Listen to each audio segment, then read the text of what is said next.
Patrick Bruel, né le 14 mai 1959 à Tlemcen, en Algérie, est l'un des artistes français les plus polyvalents, connu pour son travail de chanteur, d'acteur et de joueur de poker professionnel. Cependant, derrière les paillettes de la scène et du cinéma, sa vie n'a pas été exempte de profonde tristesse.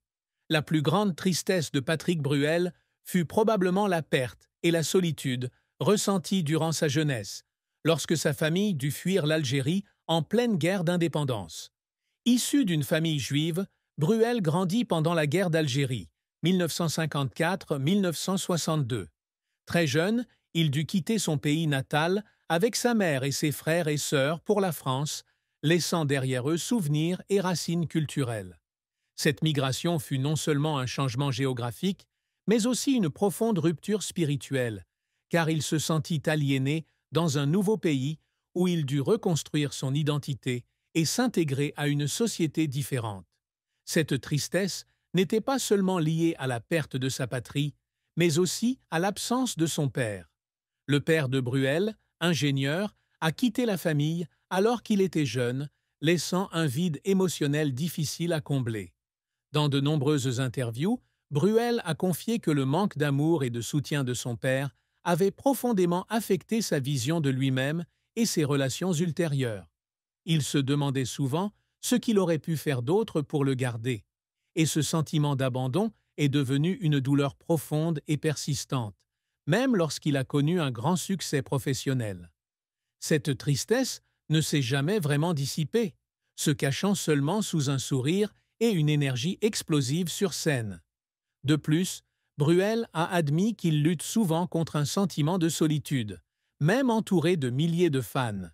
La célébrité lui a donné une aura, mais en même temps, elle a créé une distance invisible entre lui et ses proches.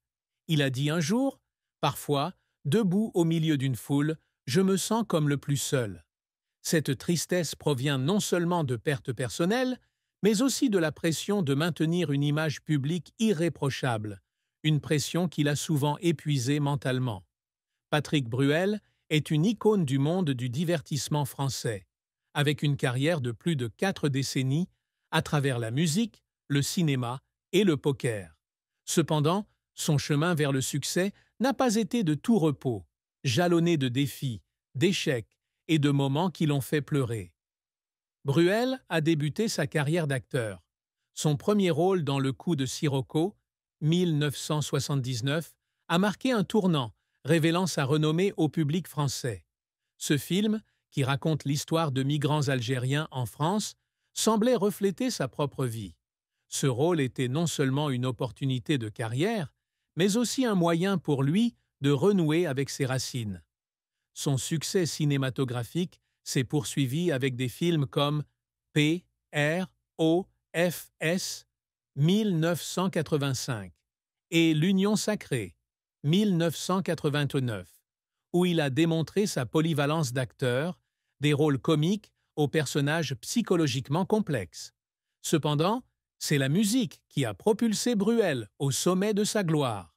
L'album « Alors, regarde » 1989 a marqué une étape importante avec le titre « Casser la voix », devenu un classique, touchant le cœur de millions de fans. Cette chanson, avec sa mélodie puissante et ses paroles émouvantes, est non seulement une œuvre musicale, mais aussi un récit sur le traumatisme et l'espoir qui ont marqué la vie de Bruel. L'album s'est vendu à plus de 2 millions d'exemplaires, faisant de lui l'un des chanteurs les plus appréciés de France.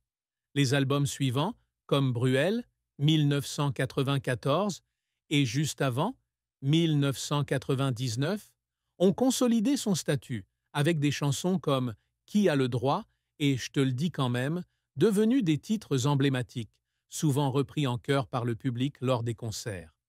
Outre la musique et le cinéma, Bruel est également célèbre dans le monde du poker professionnel. Il a participé à de nombreux tournois internationaux, dont les World Series of Poker, et a remporté plusieurs victoires notables. Cette polyvalence fait de lui une figure unique, à la fois artiste émotionnel et fin stratège. Cependant, la carrière de Bruel n'a pas toujours été de tout repos. À ses débuts, Il a dû faire face aux doutes de la critique, qui le considérait comme un simple joli minois sans profondeur. Certains de ses films, comme La Maison assassinée, 1988, n'ont pas rencontré le succès escompté, lui valant de vives critiques. Côté musique, l'album Si ce soir, 1991, n'a pas atteint les ventes escomptées, plongeant Bruel dans un profond doute. Il a un jour confié avoir vécu des nuits où il était seul en studio, se demandant s'il avait vraiment le talent nécessaire pour continuer. Un autre échec mémorable fut celui de la conquête du marché international, notamment des États-Unis, par Bruel. Malgré ses efforts pour promouvoir sa musique à l'étranger, les différences culturelles et la barrière de la langue l'ont empêché de longtemps reproduire le succès qu'il avait connu en France. Il s'est alors senti perdu, comme si son rêve de conquête internationale s'était effondré. À certains moments de sa carrière, Bruel a fondu en larmes sous l'effort et la pression. L'un des moments les plus mémorables fut la préparation de la tournée « Alors regarde » en 1990. Avec un emploi du temps chargé et la pression de répondre aux attentes de millions de spectateurs, Bruel était souvent épuisé. Il raconta qu'un jour, après une représentation, il s'était assis dans la loge et avait pleuré, se sentant insuffisamment bon, malgré l'enthousiasme du public. « Je veux toujours faire mieux, mais parfois, j'ai l'impression de ne pas mériter cet amour », déclara-t-il. Un autre moment mémorable fut la réception d'un César pour son rôle dans Le Prénom, 2012. Dans son discours de remerciement, Bruel ne put retenir ses larmes en remerciant sa mère et ses enfants, qui avaient toujours été pour lui une source de motivation pour surmonter les difficultés. Ces larmes étaient non seulement de joie, mais aussi de soulagement après des années de lutte pour faire ses preuves. L'une des fins les plus tristes de la vie de Patrick Bruel fut la rupture de sa relation de longue date avec sa compagne Amanda Stairs, mère de ses deux fils, Oscar et Léon. Leur mariage, qui a duré de 2004 à 2007, s'est terminé discrètement, laissant Bruel avec une douleur durable. Bien qu'ils soient restés amis pour le bien de leurs enfants, Bruel a un jour admis que cette rupture lui avait donné le sentiment d'avoir échoué en tant que mari et père. Il se reprochait souvent de ne pas parvenir à concilier sa carrière bien remplie et sa vie de famille, ce qui a entraîné une distance irréparable. Cette fin a non seulement été une séparation émotionnelle, mais aussi un tournant qui a poussé Bruel à réévaluer ses priorités. Il a confié un jour dans une interview « J'ai passé tellement de temps sur scène, dans le public, mais j'ai oublié que les personnes les plus importantes m'attendaient à la maison. » Cette tristesse s'est aggravée lorsqu'il a dû élever deux fils sans avoir une famille complète, ce qu'il avait toujours désiré. L'amour et le mariage font partie intégrante de la vie de Patrick Bruel, mais ils lui ont aussi apporté beaucoup de tristesse. Célèbre, à l'allure romantique et à la voix expressive, Bruel était autrefois un symbole de romantisme aux yeux du public.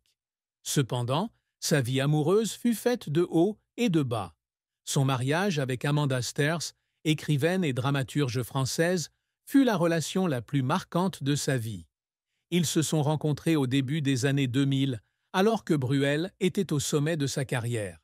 Leur amour s'est rapidement épanoui et ils se sont mariés en 2004. Ils ont eu deux fils ensemble, Oscar, né en 2003, et Léon, né en 2005. Cependant, la pression de la carrière de Bruel, avec ses tournées incessantes et son emploi du temps chargé, a progressivement brisé leur relation. En 2007, ils ont divorcé, laissant Bruel profondément attristé. Il a un jour confié se sentir coupable de ne pas passer suffisamment de temps avec sa famille, et la perte d'un foyer entier était ce qui le tourmentait le plus. Avant Amanda, Bruel avait également connu de nombreuses autres relations, mais beaucoup se sont soldés par des regrets. L'une de ses relations les plus marquantes fut avec l'actrice Céline Bosquet, avec qui il a été en couple de 2010 à 2012. Cette relation, saluée par la presse, a finalement pris fin en raison de divergences irréconciliables. Bruel a un jour déclaré avoir toujours aspiré à un amour durable, mais la célébrité et la pression professionnelle l'ont empêché d'entretenir une relation durable. La plus grande tristesse de Bruel en amour était probablement le sentiment de ne pas parvenir à trouver un équilibre entre passion personnelle et bonheur familial. Il a admis que ses chansons d'amour, comme Je te le dis quand même, étaient souvent écrites à partir d'expériences amoureuses douloureuses où il tentait d'exprimer des émotions qu'il ne pouvait exprimer dans la vraie vie. Bien que Patrick Bruel soit connu pour son ouverture d'esprit, il garde encore de profonds secrets. L'un des plus grands secrets qu'il a gardé secret est sa lutte contre la dépression durant les périodes difficiles de sa vie. Malgré son sourire radieux et son énergie explosive sur scène, Bruel a traversé des moments difficiles, se sentant perdu et doutant de sa valeur. Dans une rare interview, il a révélé avoir parfois dû consulter un psychologue pour surmonter ce sentiment de vide, notamment après son divorce avec Amanda Stairs et face à la pression de sa carrière. Un autre secret est sa relation compliquée avec son père biologique. Bien que Bruel mentionne rarement son père en interview, il a laissé entendre qu'il avait passé des années à essayer de renouer avec lui, en vain. Il a gardé les détails concernant son père pour lui, ne voulant pas que le public connaisse sa